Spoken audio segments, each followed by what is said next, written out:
Strong waves brought in by Typhoon Krathon have caused destruction along the coast of southern Taiwan. Over in Fangliao in Pingtung, big waves have destroyed a 30-meter section of a seawall.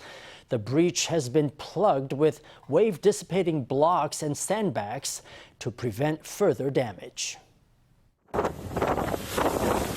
In the early hours of Wednesday, the seawall along Desheng Road in Fangliao gave in to the waves, leaving a 30-meter gap in the structure. Locals were alarmed as seawater kept flooding in.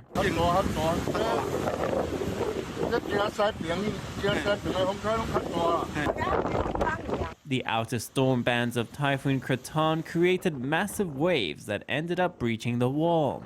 The typhoon's approach is coinciding with the spring tide, and aquaculture operators are worried that the storm will flood their fish ponds.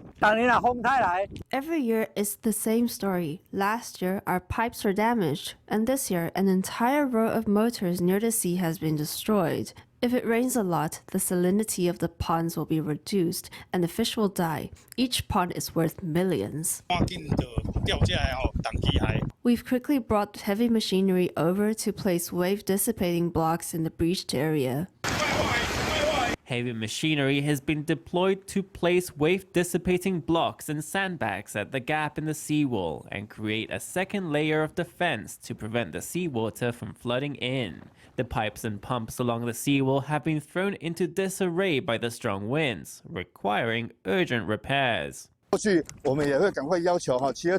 We will follow up by asking the 7th River Management Branch to strengthen and reinforce the seawall to prevent the gap from getting bigger. The seawall was constructed 30 years ago. Locals hope the typhoon will pass by soon so that reconstruction work can begin.